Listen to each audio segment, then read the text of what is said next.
6 months after the courtroom storm, the house finally feels like mine. Mom's books rest neatly on the shelf. Her favorite blue vase gleams under the morning light, and for the first time in years, silence doesn't feel like guilt, but peace, I've learned, is a fragile illusion, and truth, real truth, has a way of finding cracks to crawl through. It began with an envelope. A small, unmarked one slipped under the office door of the Elena Foster Integrity Fund one rainy Tuesday morning. No sender. No stamp. Only my name typed in narrow block letters, Brittany Wright. Inside, a single photograph, Mom, younger, in uniform, standing beside two men in Air Force attire. One of them is unmistakably Major Caleb Monroe, the man who testified in court 6 months ago. The other, I freeze, the second man is my father. The photo is dated April 1996, 4 years before he and Mom ever met. Ghosts of Blue Harbor. The rain beats harder as I drive to the Foundation's research office. Clara's waiting, coffee in hand, hair pulled into a messy bun. She takes one look at me and frowns. What happened? You look like you've seen a ghost. I hand her the photo. This was dropped off this morning. She studies it. Your dad and Mom knew each other before they met? Apparently. And neither of them ever said a word. Clara leans closer. Who's the man between them? I shake my head. No idea. She flips the photo over.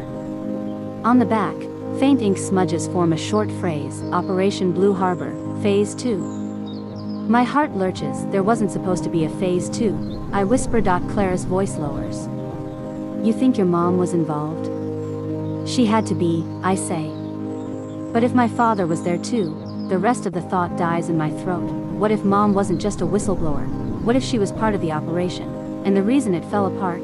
The man in the photograph. By evening, I'm sitting in a dim diner outside Arlington, waiting for the only person who might know the truth. Renee Barrett. She arrives in a gray trench coat, eyes alert. She spots the photo on the table before I can speak. Where did you get this? It was delivered anonymously. Her hand trembles slightly as she turns the picture. That's not possible. This image was destroyed with the rest of the Blue Harbor archives. So why do I have it? Renee exhales slowly. Because someone wants you to know that your mother and father weren't on opposite sides. The words hit me like a slap. Excuse me? They were partners, Brittany. Your father was embedded as a legal advisor. Your mother, as a data encryption officer. They were investigating something larger than government fraud. Larger than? She leans in, lowering her voice. An off-the-books transfer program. Blue Harbor wasn't about intelligence data. It was about money, billions routed through shadow accounts under defense contracts. And you're saying my parents were, what, spies? Investigators, she corrects softly. But something went wrong. Your mother discovered that the evidence she was gathering was being used against her, and your father switched sides. My throat tightens. He betrayed her. Renee looks away. Or saved her. Depends on which version you believe. Hidden frequencies. That night, I can't sleep. The rain outside feels like static, whispering against the windows. The way Mom used to hum when she was coding. Her journals are still in the oak chest, untouched since the trial. I open one. I and the margins of an entry from 2004. I notice something odd. Small dots and dashes. Morse code. I decode it line by line until a phrase emerges. Signal hidden in frequency 114.3 MHz. Only play near the lantern. The lantern, the metal one that hung in our garden. The one I'd thought was just decoration. I dig it out of the storage closet, plug in an old shortwave radio, and tune to 114.3. Static. Then, a voice. My mother's, Brittany, she whispers, as if from another world. If you're hearing this, they found me. Trust no one in uniform, not even him. The recording ends abruptly, replaced by the faint clicking of another code, coordinates at a location in Maryland. I sit frozen, the air thick with fear and disbelief. Mom had prepared for this, every piece of it. The chest, the phrase, the radio signal. I look at her picture on the wall. Mom, I whisper. What did you bury out there? The field at dawn. Clara insists on coming with me. The coordinates lead us to an abandoned communications field outside a decommissioned Air Force base. Grass sways knee-high.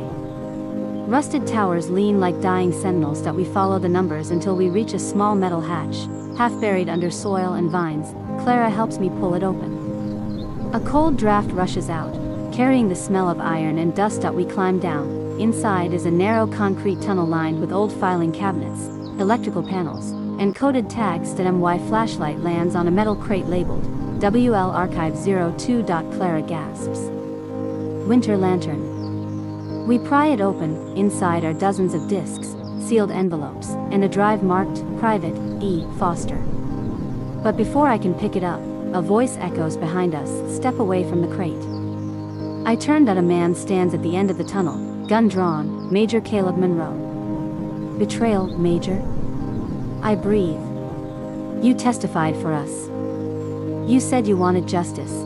He shakes his head. Justice isn't what you think it is, Brittany. Your mother's evidence was incomplete. She didn't know the full story. Then tell me. He steps closer. Your father wasn't the villain. He was trying to stop the people behind Blue Harbor, before it became global. Clara's voice trembles. Then why the gun? Because someone else knows you're here, he says. And they're not coming to talk. A low rumble shakes the tunnel. Engines. Vehicles. Who? I shout. Monroe looks at me, a flicker of regret in his eyes. The ones your mother used to work for. He throws me the drive. Run. Finish what she started. Then he turns toward the tunnel entrance, gun raised. As the sound of boots and shouts flood the air, Clara grabs my arm. Brittany, we have to go. I hesitate. He'll die, then don't make it for nothing. We sprint down the narrow tunnel, clutching the drive. As gunfire erupts behind us, the sound of bullets echoes through the darkness like thunder. The signal lives by nightfall. We're back at the Foundation office, shaking, covered in dirt and rain. Clara plugs the drive into an isolated system. Dozens of encrypted files appear. Military contracts, offshore accounts, confidential memos. At the bottom of the list, a folder named Project Lantern, Shadow Directive.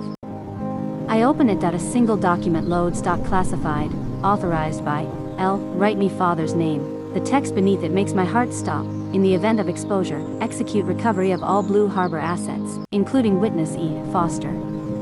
Priority, silence.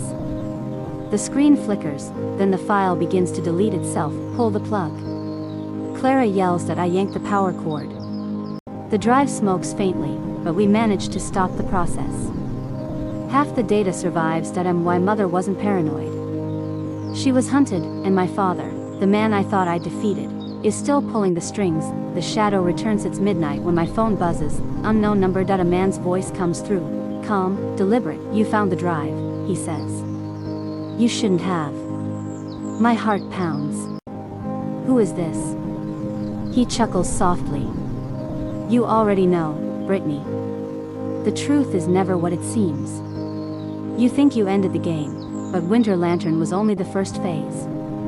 The line goes dead. Outside my window, a black car idles under the streetlight. I step back, trembling. I and the faint glow of the city night. The reflection of the blue vase catches my eye, and for a moment, I swear I see a figure standing behind me, watching, waiting. His shadows have returned, and I know now, Winter Lantern didn't end with my mother's death. It began with it.